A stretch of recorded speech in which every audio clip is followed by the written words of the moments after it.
Does anyone else love Panda Express? It was one of those crisp autumn evenings in late September 2025, the kind where the air carries a hint of impending chill, but the sunsets still paint the sky in fiery oranges and purples.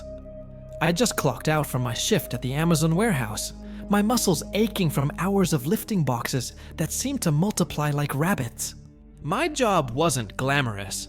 Endless conveyor belts, beeping scanners, and the constant hum of machinery. But it paid the bills. And right across the street, Panda Express, my sanctuary, my guilty pleasure. Hell, sometimes I joked that they built it just for us warehouse drones, a beacon of greasy, delicious relief after a long day. I've been a regular there for years.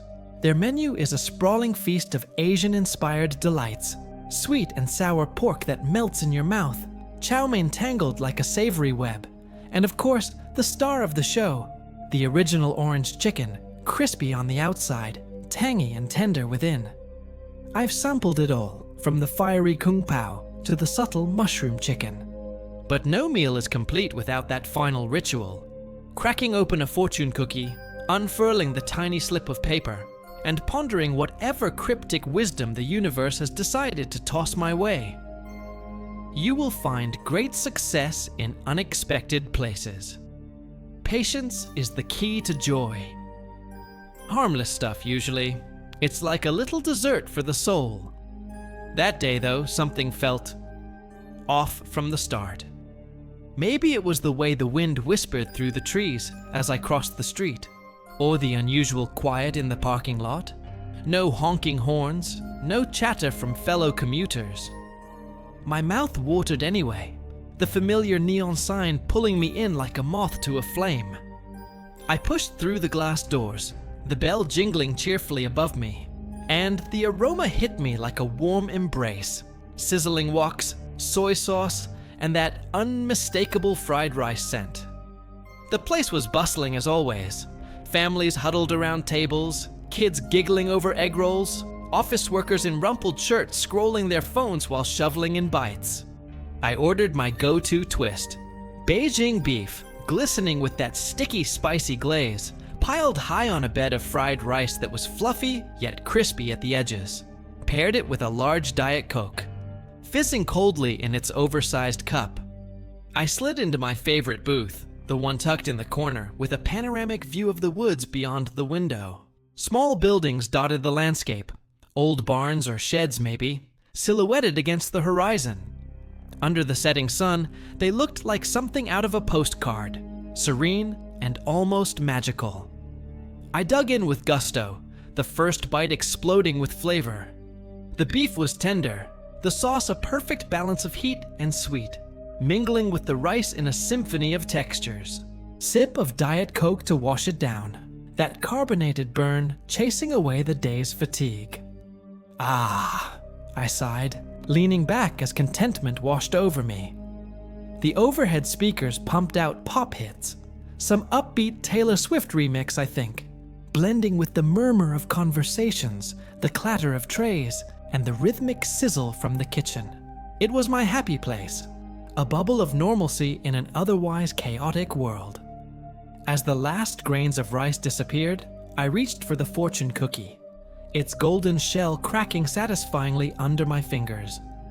I pulled out the slip, expecting the usual platitude. But as my eyes scanned the words, a chill slithered down my spine. They're watching you.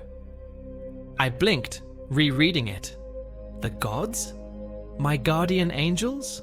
Some cosmic joke. It wasn't a fortune. It was a warning. A paranoia-inducing whisper on paper. I chuckled nervously to myself, but the sound died in my throat. The music. It had stopped. Not faded out, but cut off mid-chorus, leaving an unnatural void. The chatter around me didn't skip a beat at first, but as I stared at the slip, lost in a whirl of confusion, I realized the room was growing quieter. Too quiet. My mind raced. Who's they? Why me? Was this some prank by the kitchen staff? I'd been coming here forever. Maybe they slipped in a custom fortune for laughs. But the thought didn't comfort me. I glanced up, and that's when I noticed the light shifting. Shadows elongated across the table, creeping like fingers from the window. The sun had dipped below the horizon far too quickly. Impossibly so. What should have been a gradual twilight was now pitch black night, the woods outside swallowed by darkness. My heart stuttered. How long had I been sitting here, zoned out? Minutes? Hours? Panic prickling at my skin, I turned to the window, pressing my face closer to the glass. In the reflection, distorted by the fluorescent lights inside, I saw them. The workers behind the counter, their faces pale under the harsh glow, standing motionless behind the sneeze guard. Not serving, not cooking, just staring. Directly at me. Expressionless, like mannequins come to life. Their eyes unblinking, bored into my reflected gaze. A wave of dread crashed over me. I whipped around, my booth creaking under the sudden movement, and the horror deepened. It wasn't just the staff. Everyone in the restaurant, every single soul, had frozen. A mother mid-bite, fork hovering, a child with wide, glassy eyes clutching a half-eaten spring roll. An elderly couple, hands intertwined but bodies swaying gently side to side, like pendulums in a trance. No one spoke. No dishes clinked.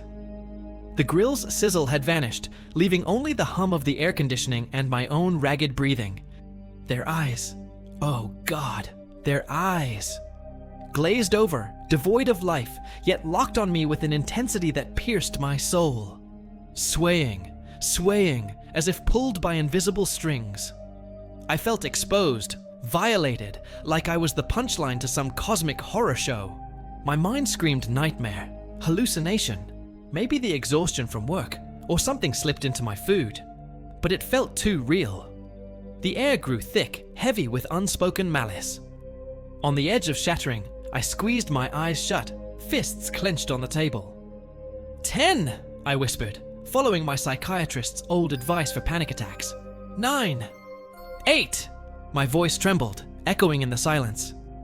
7, 6, sweat beaded on my forehead. 5, 4, please let this end. 3, 2, 1. I opened my eyes, bracing for the worst, and just like that, normalcy flooded back. The speakers blared to life with a catchy pop beat. Laughter erupted from a nearby table. Forks scraped plates.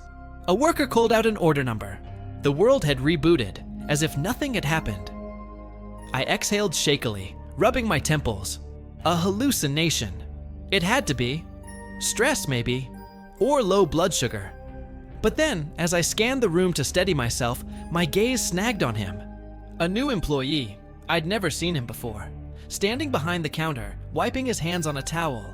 Tall, gaunt, with sharp features and eyes like bottomless pits. He wasn't moving with the others. No, he was staring right at me, that same lifeless expression from the reflection. My blood ran cold, our eyes locked, and time stretched. Then, slowly, agonizingly slowly, a smile crept across his face. Not warm, not friendly, predatory. His lips curled up at the corners, revealing teeth that seemed too sharp in the light. And just as my heart threatened to burst from my chest, he winked. A deliberate, knowing wink that said, "We see you, we know." Before I could react, he turned and vanished into the back kitchen, the swinging door swallowing him whole. I bolted from the booth, leaving my tray behind, and stumbled out into the night.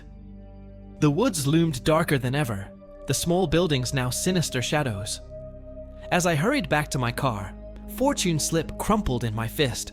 I couldn't shake the feeling that eyes were still on me. From the restaurant, from the trees, from everywhere. I haven't been back to Panda Express since, but sometimes, late at night, I wonder, who are they? And what do they want?